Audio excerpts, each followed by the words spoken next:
The rain was falling harder than anyone had seen in years, turning the quiet city into a maze of dark water.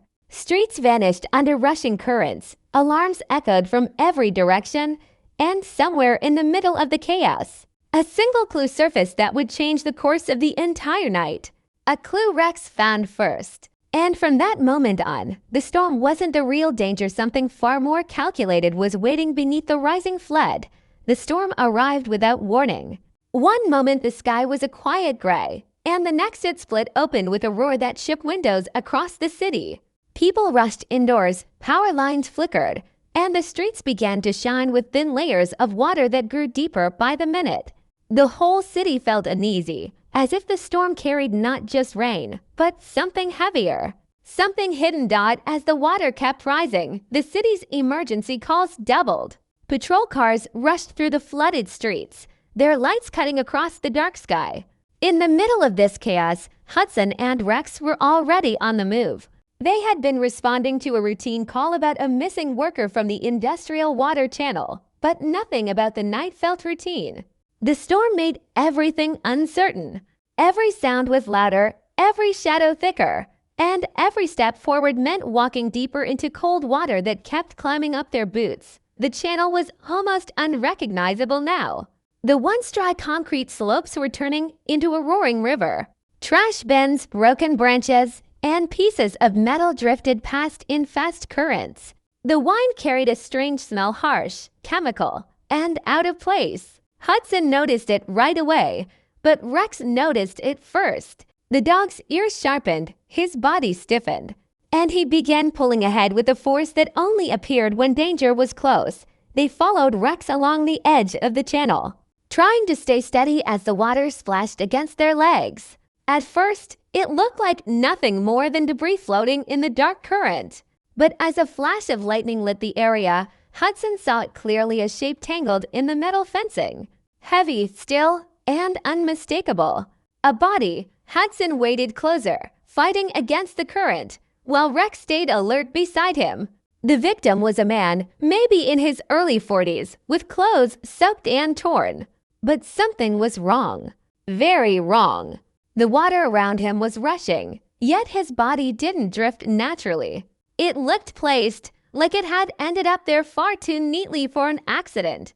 And then Hudson noticed the mark, a strange imprint on the man's wrist, round and dark, almost like a bird. Rex leaned in closer, nose twitching at the same chemical smell from earlier. This wasn't a regular drowning. The man hadn't been trapped by the storm. He had been dead before the storm even became dangerous. And whoever put him here had planned to let the flood hide the crime. Lightning cracked again, and the wind grew stronger. Hudson knew the area wasn't safe, but he also knew the body was only the beginning. Storm or no storm, a killer was using the chaos as cover. And if this man had been left here as a message, then someone else might be next. Rex barked once, a sharp, urgent sound. Hudson followed his gaze down the channel. Something else was drifting toward them. At first it looked like more debris. Then it came closer, spinning slowly in the rising water. A second clue. A second warning. The night wasn't just dangerous because of the storm. The storm was being used. Someone wanted the city to drown in more than rain. And Hudson understood one thing clearly. This case wasn't about water. It was about what the water was hiding. The second object drifted closer, turning slowly in the murky water until it bumped against the concrete wall. Hudson reached for it, careful not to lose his balance as the current pulled at his legs. When he lifted it from the water, he realized it wasn't debris at all. It was a metal access card, the kind used inside restricted facilities. The surface was scratched, the logo almost washed away, but the faint outline of the Water Management Division was still visible. It shouldn't have been in the channel. Not unless someone who worked there had dropped it or been forced to drop it. Rex sniffed the card and instantly picked up a scent Hudson couldn't place. Whatever chemical smell Rex had detected before was stronger here. It wasn't just leaking from the water. It was tied to this card, to the body they had just found, and likely to whoever was behind this entire setup. Hudson slipped the card into a protective bag and looked down the long stretch of the channel again.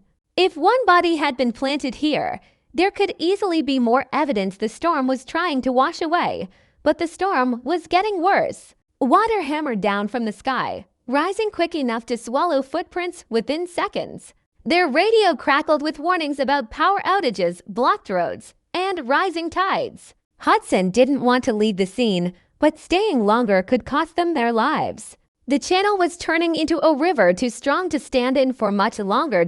As they prepared to pull back, Rex suddenly turned his head and locked onto something upstream. His ears stiffened, tail straight, muscles tightening like a drawn bowstring. He didn't bark. Instead, he made a low, steady sound that meant one thing: someone was there. Someone alive, watching, waiting, or trying to slip away unnoticed. Hudson followed Rex's line of sight, but the heavy rain blurred everything beyond a few meters. Still, the feeling of being watched crept in fast, crawling up the back of his neck. He knew Rex didn't react to shadows. The dog only reacted when there was a real presence, real danger. But the storm gave the stranger perfect cover. One blink, one shift of wind, and whoever had been there was gone, swallowed by darkness and water. They returned to the body one last time before retreating. Hudson examined the strange mark again. It wasn't a burn after all. It looked like an imprint, a shape pressed onto the skin with purpose. A round seal-like pattern, industrial, maybe from a machine, maybe from a tool. Something that left a mark only someone familiar with water processing equipment would recognize. This wasn't the work of someone panicking in a storm. This was the work of someone who planned every detail long before the rain started. As Hudson stepped back, the water surged higher, swirling around the victim's legs like the city itself was trying to pull the truth under. If they waited any longer, the body might be swept entirely out of reach, and all answers with it. For a moment, Hudson stared at the rising water, imagining how easily a killer could use it to erase everything: fingerprints, footprints, evidence, and victims. The storm was not just a disaster. It was a perfect alibi. When they finally moved away from the channel, Rex paused at the edge and looked back, as if memorizing every sound and scent. The wind pushed against them, the rain stung like needles, and the distant sirens grew louder.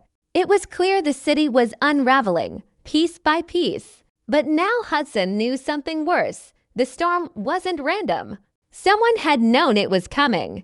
Someone had prepared for it. Someone had turned nature into a weapon. Back in the patrol vehicle, Hudson looked at the access card again. It was small, cold, and silent, yet it carried the weight of something far bigger, something connected to the dead man. The missing worker they were supposed to find. And the chemical smell Rex had followed. The storm was still rising, and so were the questions. And the answers were somewhere inside the water plant, hidden behind metal doors and restricted systems.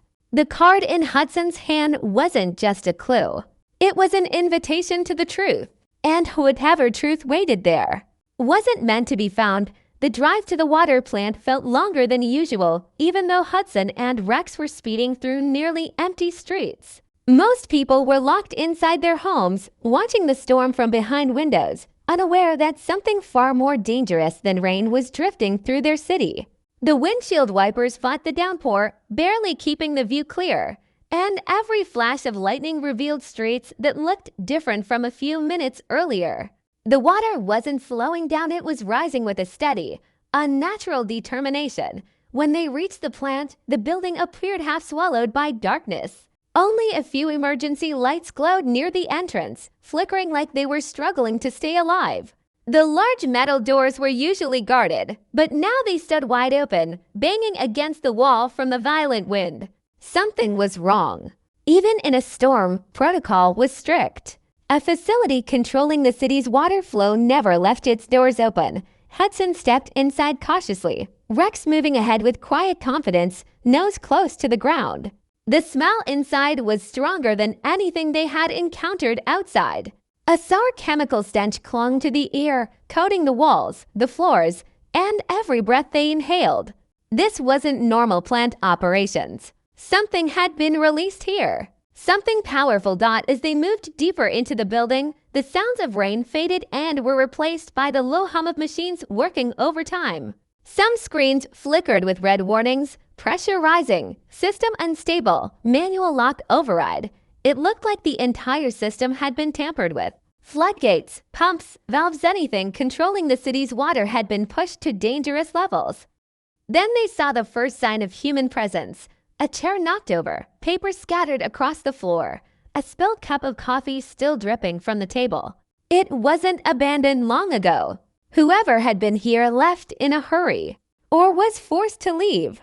Hudson picked up the papers. Most were routine maintenance logs, but one sheet stood out half-torn, smeared with water, yet readable enough to show something disturbing.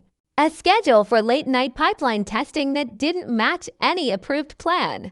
It included names of workers who were supposed to rotate between stations, and one of the names belonged to the dead man from the channel. Rex suddenly pulled away, following a scent down a side hallway. Hudson followed quickly, stepping over wet footprints that didn't belong to either of them. They led to a maintenance room with its door slightly open. Inside, the lights flickered violently, casting shifting shadows across the machinery.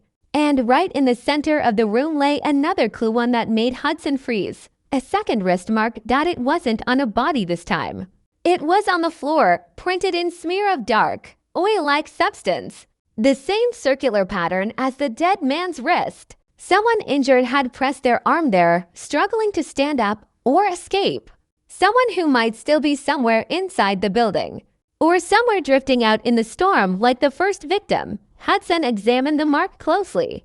The edges were deep, almost burned into the floor. It meant the device or tool that caused it wasn't something simple. It was heated, heavy, and used with intention.